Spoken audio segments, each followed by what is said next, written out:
Good morning, everybody. Welcome to another episode of the Maple Minute, your daily dose of Canadian basketball content. Sometimes it's a weekly dose, sometimes it's a monthly dose, depending on how you intake your content. This is the Maple Minute. Okay, NBA draft. 5 Canadians after the NBA draft was over found homes on NBA teams. All right. Let's start talking about some hoops there, bud. We got 5 Canadians on NBA rosters heading into Summer League. First and foremost, Olivier-Maxence Prosper, 6'7", one of the biggest stock risers in the past month and a half. Played at Marquette, got picked up by the Mavericks, 24th overall in the first round.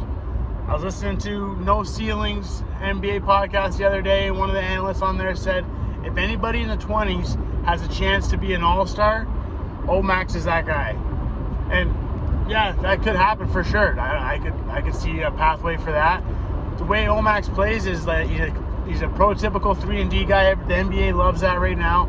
He can play above the rim, shoots the ball pretty decently, can hit an open shot. It's not like, I wouldn't call him a knockdown shooter, but he definitely can hit an open shot and can hit some contested shots, but he's not known for being like a shooter is his number one quality. I think his number one quality to me is the way he can switch on pick and roll ball screens on defense. He can guard a small guard, he can guard a big guard, he can guard anybody like basically 1 through 5, like flat out. Like people say they can guard 1 through 5. Omax is a guy that can actually guard 1 through 5. I'm pretty confident he can pick up 94 feet. Full court. He's a 6'7", like I said. I think he's got a 7-foot wingspan. He had 21 points, 7 rebounds, and like 4 assists or something like that at the NBA Combine, where his stock was like skyrocketed, went like through the roof. He had this one pass. Guy threw it to him like a really high lob down from the three-point line into Omax. Omax is closely guarded. Jumps up. Randy Moss is a guy, pulls it down. Comes down, gathers, reverse dunk, hammers one home. It was a beautiful play to watch. Just showed his hands, his finesse, the way he can move his body. And he went to the free throw line a ton that game. I think probably at least like 5 trips to the line that I saw. So there's 10 points there if he hit all those. But yeah, 21-7 at the NBA Combine, where he really skyrocketed. And played under Shaka Smart at Marquette last year. They had a good run.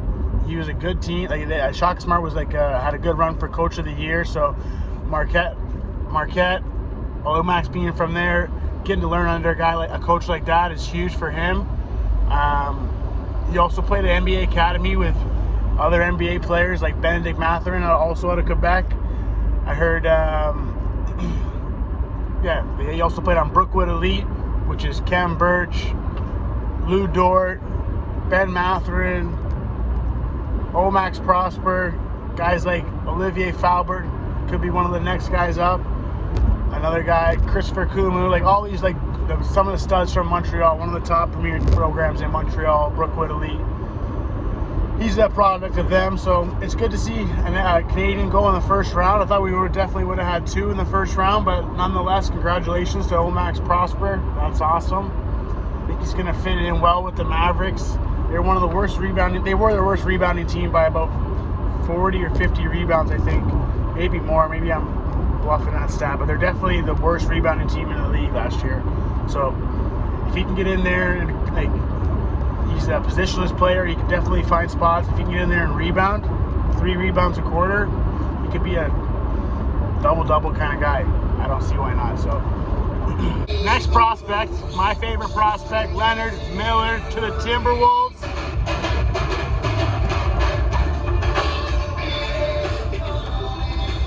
Timberwolves, congratulations on getting the steal of the NBA draft.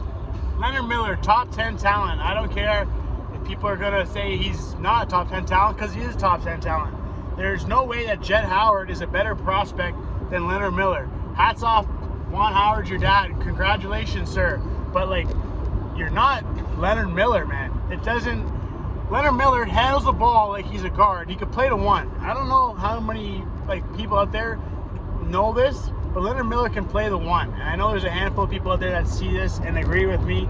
He can bring the ball up the court. He's only 19 years old, 6'10", 7'2" wingspan, averaged 17 points and 10 rebounds in the G League, which is also like former pros, guys aspiring to be professionals. Some of the top talent in the world is in the G League. So like G League is no joke. People like to think that it's like it's a joke or something like that, but it's not. Far from it. Scoot Henderson, for example, only averaged 17.6 points in the G League. Leonard Miller, like I said, 17 and 10, a double-double guy. In March alone, 22 points, 13 rebounds. I think it was 1.7 blocks or steals. I gotta double check it, but he's a freak of nature. Like he's like a 6'10". The way he can move his body, the mobility that he has. Everyone says he's kind of like unorthodox. Lefty, kind of throws people off. I was talking to somebody on Twitter that said they reminded Leonard Miller reminds him of Chris Bosh, and like sometimes I look at him like, yeah, he does kind of remind me a little bit of Chris Bosh, but he's way more mobile. He's lefty. He's got that little bit of a different stroke where his knees kind of come in, and he has a lefty stroke, so it reminds me of Chris Bosh a little bit there, but he's so mobile. And I saw the NBA draft comparisons, and it was all like big men, like they were comparing him to big men. It's like he can play the 5. Like they say he's not a rim protector though. There's so many people like got an opinion on Leonard Miller. I'm telling you, when we look back at this draft 5 years from now, 10 years from now, Leonard Miller could have been a game changer for the Nets, or for fitting in there with Charlotte later on in the draft. Like when he was sliding there at like 27, he could have gone to Charlotte. Would have been huge. The back-to-back Nets picks I thought would have been a great spot for Leonard Miller to kind of come in and help rebuild that franchise, because he's a dominant player. People are sleeping on Leonard Miller in a big way. Even the NBA scouts are. And him going in the second round. Leonard Miller's one of the guys that slipped crazy. Max Lewis is another guy that slipped for me that I thought was like should got picked up way earlier. I don't know if it's just because he went to Pepperdine that people didn't like him. G.G. Jackson would have been a top 10 pick next year. Goes in the second round this year. Who else was there? Drew Timmy didn't even get picked. Oscar Tshiebwe didn't even get picked. There's a couple other guys. Damn it. Who else is there? Amani Bates. Amani Bates went to the Cavs later on. He's a stud. He can score the hell of the ball. Amani Bates, G.G. Jackson, Leonard Miller, Drew Timmy, Oscar Tshiebwe. Holy shit. Who else am I missing? Max Lewis, I said. It'll come to me. A lot of guys got picked late. Like I feel like the draft was pretty top heavy. The top 8 or 9, like real studs. Like there's no arguing there. Like I'm not gonna say that Leonard Miller is head and shoulders better than any one of those guys. He could be a top 5 prospect at the end of the day, but he's without a doubt top 10 prospect in this draft. A top 10 guy in this draft when it's all said and done. We'll look back at their careers and see who played better. We'll remember this podcast. I'm glad I'm doing another podcast so I can have it verbally said and recorded and marked down in history now. So Leonard Miller was a top 10 prospect in this 2023 draft, and you'll have a top 10 career compared to everybody else. The Timberwolves wanted him. They traded up to get him. So hats off. One of my favorite prospects to evaluate since I've been starting watching this. Him and Shaedon Sharpe and Fardaz Amack, like Elijah Fisher. Since I started going up, these are like my top guys to evaluate. So it's been a pleasure watching Leonard Miller. I can't wait to watch him on the Timberwolves. That rounded out the draft.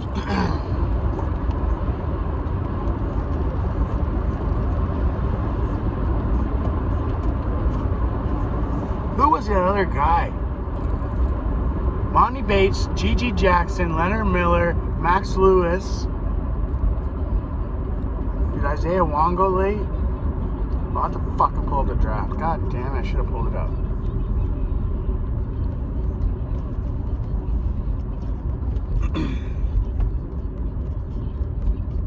Next up, we got 3 guys getting picked up by NBA teams signed to Section Z contracts or E10s or E10 contracts, some kind of contract. I'm not sure of the ins and outs of the CBA, but they signed the teams for the Summer League. First and foremost, Marcus Carr, former Northern Kings, former Pitt, former Minnesota, and then Texas Longhorns, one of my favorite teams to watch this past year in the NCAA tournament, in the NCAA period. Love the Longhorns, love those orange jerseys. Marcus Carr has always been one of my favorite prospects to watch. He's a great floor general, tough as nails, sturdy too, like he can handle the ball. He's not fazed by pressure. And he was a senior this year, so seeing him play and like he maxed out all his college eligibility. Entered the draft, got picked up by the Suns afterwards, so I think that's a great pickup for him. If he gets on that roster somehow and gets to learn behind a Chris Paul, who just got recently traded there from the Wizards, when he stopped by the Wizards for a cup of coffee quick and then got traded to Phoenix. If somehow Marcus Carr lands a spot on the full-time roster or even a two-way spot, because they have 3 two-ways now in the NBA, which is huge, which adds 450 players. 30 teams times it by 3, that's another 90 players. So like that's a lot of extra opportunity for guys to get these two-way deals or to get these maybe even get a full-time deal. So we'll see how it goes for Marcus Carr, but excited to watch him play with Phoenix in the Summer League. See how he does, and he'll have the ball in his hands a fair bit when he gets the time, because he's a point guard. So great talent. Really excited to watch him go out of Toronto all the way down to Phoenix. Next guy up, Charles Bediako, younger brother of Jaden Bediako, who Jordan Brand Classic selection. He was also all SEC freshman team at Alabama when he was there. Big 7-foot center, long, gets up and down, punishes the rims, like can rip the rim right off the net. His IMG highlights are ridiculous. The way he's a rim protector, rim runner, like a good big man, but he's really mobile. He can run. He runs like a gazelle, gets up and down. Younger brother, toughness in him too. So you can see that Jaden used to like probably beat up on him in the driveway a fair bit, I'm assuming. And that's made his toughness kind of go through the roof, because he's a tough as nails guy. He throws, like, wears his heart on his sleeve. Competitor. He played at Alabama Crimson Tide, so he's no joke. He's a good player, phenomenal player. Picked up by the Spurs, so that's going to be good. Bring some defensive toughness behind Wembanyama there. The Spurs are a rebuilding team, so I think Bediako's got a real shot to make that roster. See how he does in the Summer League. And the final guy that got picked up is one of the best rim protectors in the draft, Nick Ongenda out of DePaul, 4-year guy there. Averaged 4.4 blocks this season, if I read that stat correctly on the team page. 4.4 blocks per game is ridiculous. I can't even fathom that. That's a ton of blocks. Like that is, he's 4th all time on the DePaul shot block list. I think someone pretty good up there. It's not George Mikan or something like that. Who is it? He's up there though. He's a number 4 on that list, so that's pretty cool. He got picked up by the Jazz. Jazz are a decent team. Excited to see how he can definitely kind of roll up for himself as a serious rim protector and a lob threat.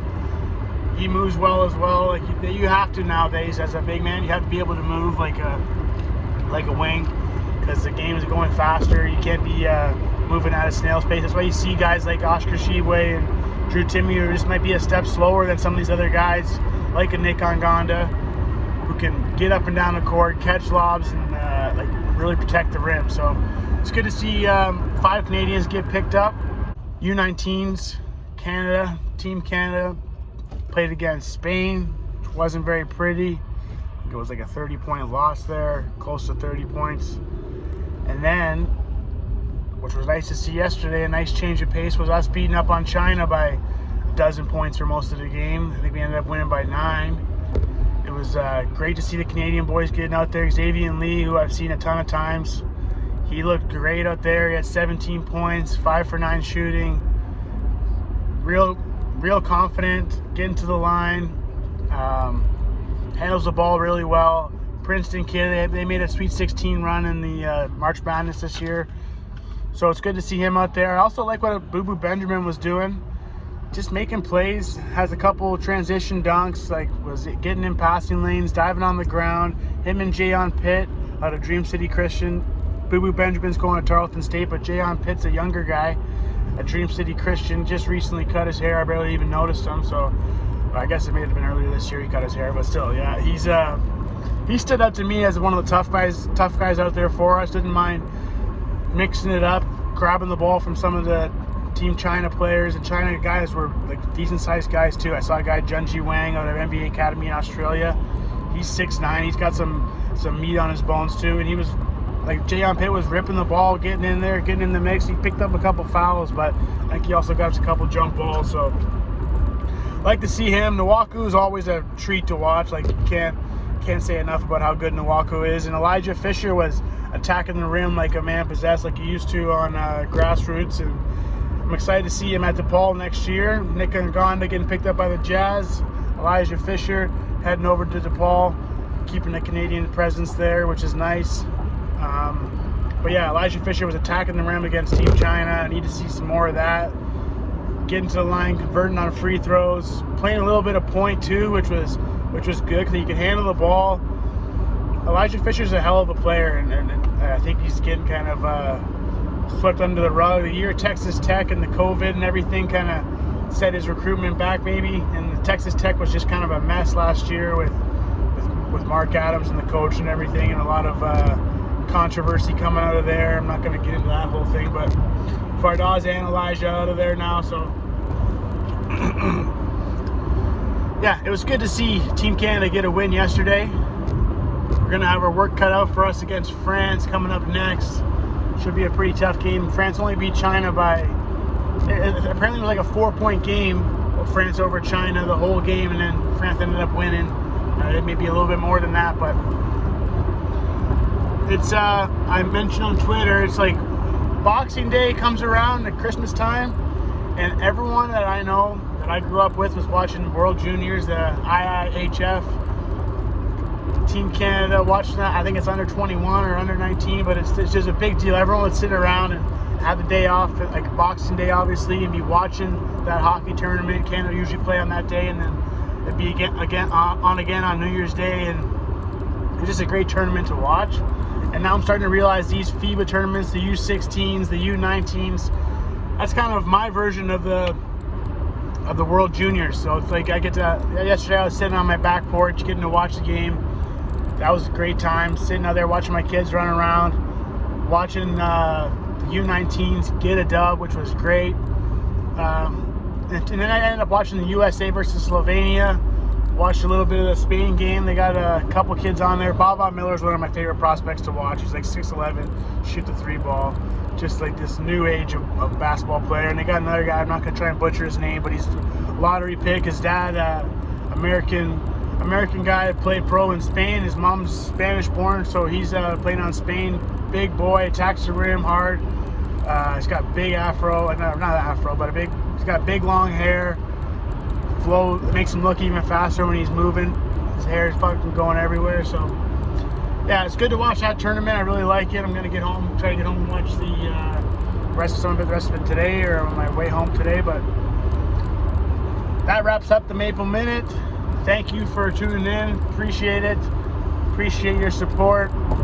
Appreciate you being a fan of Canadian basketball. That's all I want to do is provide exposure for these kids. So let's keep that going. Let's go Canada. U19s. That's metal, man. Let's get some hardware at this U19 tournament down in Mexico or wherever the hell we're at. All right, talk to you.